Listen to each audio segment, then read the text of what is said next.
ಸಖತ್ ಖಾರ ಬಣ್ಣ ಮತ್ತು ರುಚಿ ಆಚಿ ಚಿಲ್ಲಿ ಪೌಡರ್.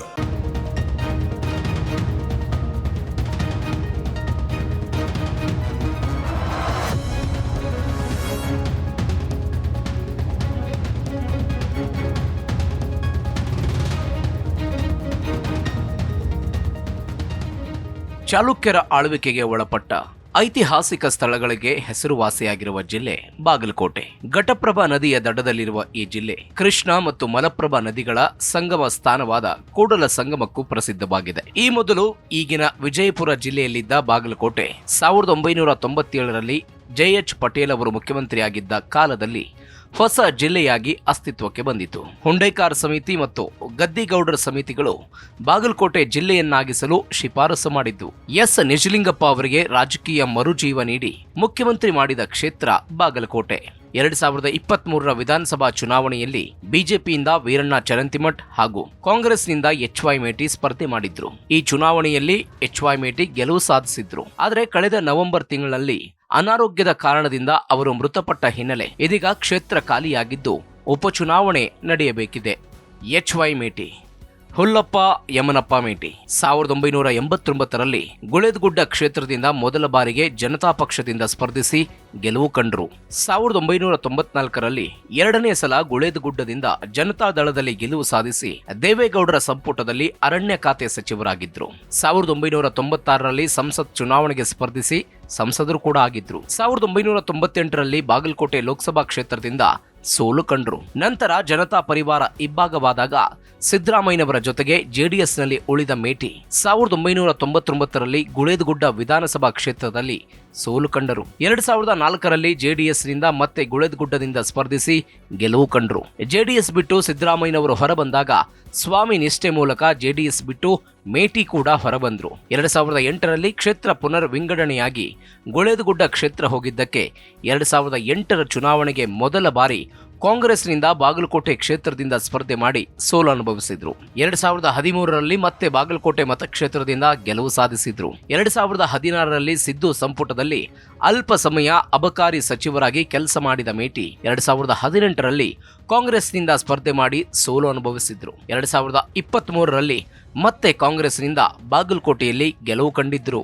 ವೀರಣ್ಣ ಚರಂತಿಮಠ್ ಕಳೆದ 20 ವರ್ಷಗಳಿಂದ ಶ್ರೀ ಬಸವೇಶ್ವರ ವೀರಶೈವ ವಿದ್ಯಾವರ್ತಕ ಸಂಘದ ಕಾರ್ಯಾಧ್ಯಕ್ಷರಾಗಿ ಕಾರ್ಯನಿರ್ವಹಿಸ್ತಾ ಇರೋ ವೀರಣ್ಣ ಚರಂತಿಮಠ್ ಬಾಗಲಕೋಟೆ ಕ್ಷೇತ್ರದಿಂದ 3 ಬಾರಿ ಶಾಸಕರಾಗಿದ್ದಾರೆ. 2004 ಹಾಗೂ 2008ರ ಚುನಾವಣೆಯಲ್ಲಿ ಗೆದ್ದಿದ್ದ ಇವರು 2013ರಲ್ಲಿ ಸೋಲು ಅನುಭವಿಸಿದ್ರು. ಇದಾದ ನಂತರ 2018ರಲ್ಲಿ ಕ್ಷೇತ್ರ ಗೆದ್ದ ಚರಂತಿಮಠ್ 2023ರಲ್ಲಿ ಮತ್ತೆ ಮುಗ್ಗರಿಸಿದ್ರು. ಇದೀಗ ಬಾಗಲಕೋಟೆ ವಿಧಾನಸಭಾ ಕ್ಷೇತ್ರಕ್ಕೆ ಉಪಚುನಾವಣೆ ಬರ್ತಾ ಇದೆ.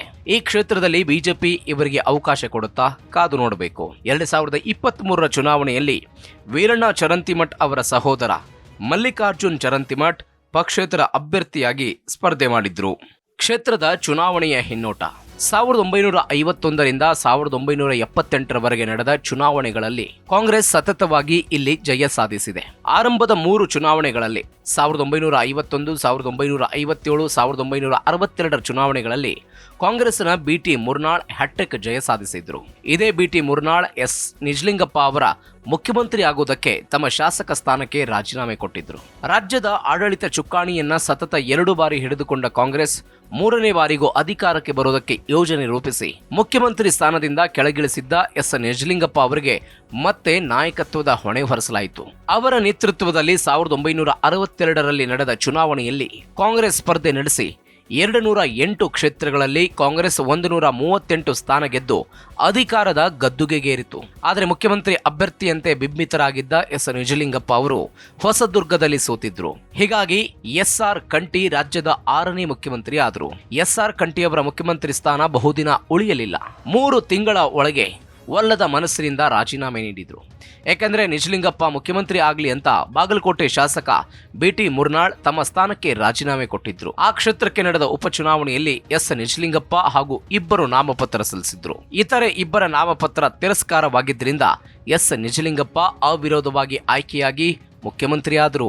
ಬಿಜೆಪಿ ಬಾಗಲಕೋಟೆಯಲ್ಲಿ 1994ರಲ್ಲಿ ಮೊದಲ ಬಾರಿಗೆ ಸ್ಪರ್ಧಿಸಿ ಸೋಲು ಕಾಣಿತು.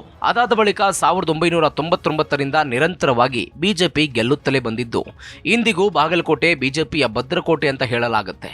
1998ರಲ್ಲಿ ಉಪಚುನಾವಣೆ ನಡೆದು ಲಿಂಗಾಯತ ರೆಡ್ಡಿ ಸಮುದಾಯಕ್ಕೆ ಸೇರಿದ PH ಪೂಜಾರ್ ಅಸ್ಸಾಂ ಗಣ ಪರಿಷತ್ ಅಭ್ಯರ್ಥಿಯಾಗಿ ಸ್ಪರ್ಧಿಸಿ ಗೆಲುವು ಕಂಡರು. 1999ರ ಚುನಾವಣೆಯ ವೇಳೆಗೆ ಬಿಜೆಪಿ ಸೇರಿ ಮೊದಲ ಬಾರಿಗೆ PH ಪೂಜಾರ್ ಕಮಲ ಅರಳಿಸಿದ್ರು.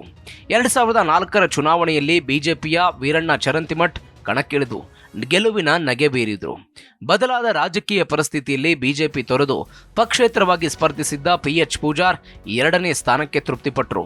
ನಂತರದ ದಿನಗಳಲ್ಲಿ ಜೆಡಿಎಸ್ ಮತ್ತು ಕಾಂಗ್ರೆಸ್ ಒತ್ತಿದ್ದ PH ಪೂಜಾರ್ ಮರಳಿ ಇದೀಗ ಬಿಜೆಪಿಯಲ್ಲಿದ್ದಾರೆ. 2008ರ ಚುನಾವಣೆಯಲ್ಲಿ ಬಿಜೆಪಿಯಿಂದ ಸ್ಪರ್ಧಿಸಿದ್ದ ವೀರಣ್ಣ ಚರಂತಿಮಠ್ 46,452 ಮತ ಪಡೆಯುವ ಮೂಲಕ ಶಾಸಕರಾದರು. ಕಾಂಗ್ರೆಸ್ನಿಂದ ಸ್ಪರ್ಧಿಸಿದ್ದ HY ಮೇಟಿ ಚರಂತಿಮಠ್ ವಿರುದ್ಧ 9,246 ಮತಗಳ ಅಂತರದಲ್ಲಿ ಸೋತು ಬಿಟ್ಟರು. 2013ರ ಚುನಾವಣೆಯಲ್ಲಿ ಸುದೀರ್ಘ ವರ್ಷಗಳ ನಂತರ HY ಮೇಟಿ ಮೂಲಕ ಕಾಂಗ್ರೆಸ್ ಈ ಕ್ಷೇತ್ರವನ್ನ ಮರಳಿ ಪಡೆಯಿತು.